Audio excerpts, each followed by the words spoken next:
Qual que é a diferença de comprar uma casa para passeio e uma casa para longo termo? Aluguel, em questão de rentabilidade. Eu acho o seguinte, quando você olha os dois anualmente, eu vejo que a casa de férias tem um potencial de um retorno maior. Quando você fala de uma casa de long term, você tem uma previsibilidade muito maior, você sabe exatamente o que você vai ter, e você também não tem um custo que a gente tem que considerar na casa de férias, que é o desgaste natural da casa. Né? Você tem que estar trabalhando com hóspedes, então assim, o hóspede sai às vezes 10 horas da manhã, ele danifica alguma coisa, a administradora tem que agir, porque muitas das vezes tem um hóspede chegando às 4 da tarde. Então, isso é algo que tem que se considerar. E ele não é previsível. Pode ser que tenha um mês que a gente tenha lá 100% de locação, outro mês 60%, outro mês 70%. Então, eu acho que essa é a grande diferença. Vai um pouco do perfil do investidor ou do dono para esse tipo de investimento. Tá, mas se eu vou contratar a empresa de vocês, eu não preciso fazer nada. Correto? O que eu tenho que fazer? Nada. Nada. É só primeiro arrumar e deixei do jeitinho que vocês recomendaram. Ou mesmo eles mesmos fazem. Prepara. Isso. Eu só fico falando, manda dinheiro, Mussi. E como que é divididas? Como que comprova essa renda? Como eu tenho certeza que alugou, se não alugou, se você tá me passando ou se não tá me passando? Como que o dono tem esse controle? Normalmente a gente tem na própria plataforma nossa, né, no sistema, um login que o proprietário vai entrar e vai acompanhar as reservas, né, valores, e chega no final do mês a gente faz o extrato. Tenho certeza que tá todo mundo agora aqui correndo com as invoices, juntando tudo para mandar os extratos pro proprietário, que normalmente a gente espera passar o mês, e aí a gente paga tudo que foi do mês anterior, né? Então esse é o momento, começo de mês, que a gente vai pegando as invoices, por exemplo, do pessoal que fez limpeza, do pessoal que fez manutenção, de comissionamento de plataformas como o VRBO, que é o HomeAway, né? Então a gente vai pegar tudo, vai alocar nas casas e passar para o proprietário. Normalmente sempre tem a renda para passar para eles, né? Muito dificilmente o proprietário tem lá nos pagar, mas às vezes só no começo, né? Eu sempre digo assim, você que tem a casa, você vai comprar, no começo ela vai, né, se prepara, deixa um dinheiro de fundo lá no banco para ir suprindo as despesas, mas depois que a casa entra no ciclo, aí vai embora. A casa é como um negócio, Exatamente. um business, ele demora um tempo para... Essa é a coisa mais importante sobre casa de férias. Casa de férias é um business e tem que ser tratada como qual. Essa é a coisa mais importante que toda vez que a gente, até como corretores agora, nem como administradores, é a primeira coisa que a gente fala para todo cliente. Casa de férias é business. Todos os pontos sobre essa casa são importantes. E por isso que no início tem um investimento maior, porque ele realmente vai ter que fazer a decoração, abrir empresa, contratar uma administradora, fazer toda a adequação necessária. Então, qualquer negócio que você abre, no começo você tem que pôr mais dinheiro, e qualquer negócio leva um tempo para começar a render. E eu digo, não é de cara, né? Nos primeiros meses você vai ter despesa, depois você vai ganhar um pouquinho. E as casas, né? Nesses anos todos que eu já trabalhei, as casas acabam ficando conhecidas. Muitas famílias voltam para a mesma casa ou para o mesmo condomínio. Eu quero ficar do lado, sabe? Naquela região.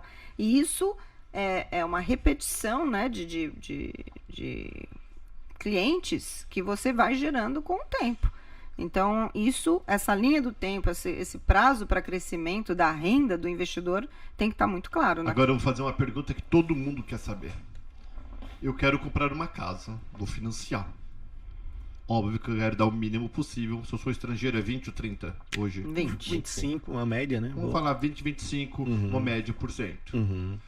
Com esse restante do meu mortgage, eu financio para 30 anos, como todo mundo faz aqui nos Estados Unidos. Eu vou conseguir, com meu Airbnb ou com vocês, pagar o meu mortgage? Eu não tô nem falando ganhar dinheiro, hein?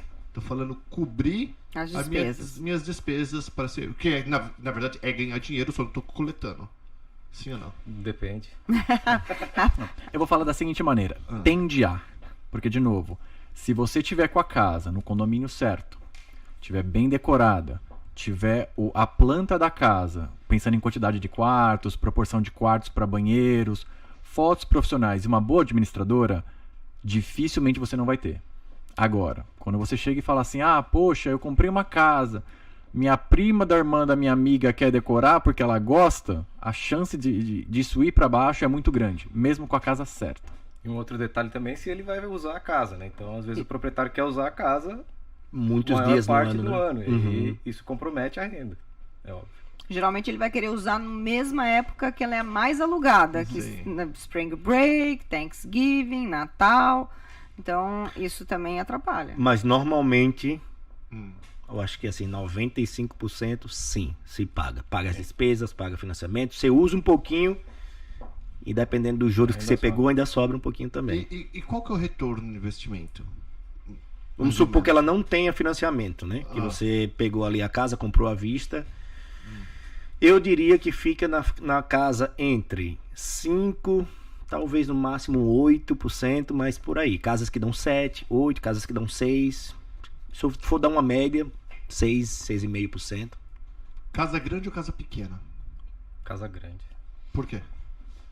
Eu acho que a casa grande ela tem o mesmo trabalho para ser cuidada do que uma casa pequena e pouca diferença de despesa da grande para pequena. Então, a conta de luz ou a de água não vai mudar muito da pequena para grande, mas a grande você vai rentabilizar ela muito mais.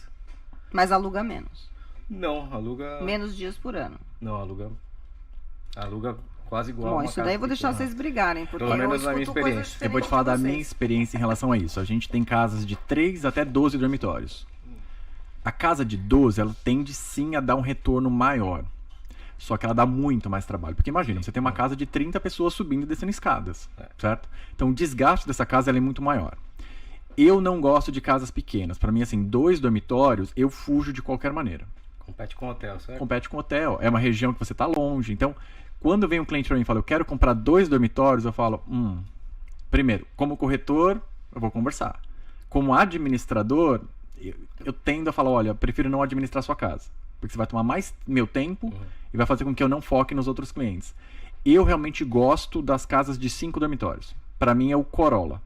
Sabe? É o carrinho que você vai comprar bem, vai rodar, pouca manutenção e vai vender bem.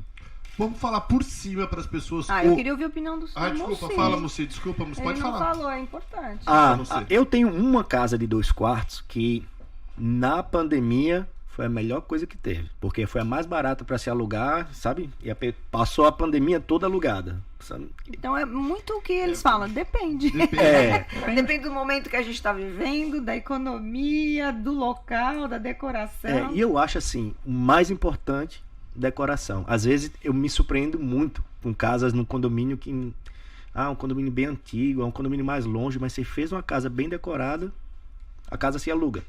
E vai se O alugando e brasileiro vai dando sabe renda. fazer isso, porque eu já fiquei nas Airbnb de americano, e já fiquei em Airbnb de brasileiro, é outra coisa, bem diferente. Uhum. E sabe fazer mesmo. Sabe fazer direitinho.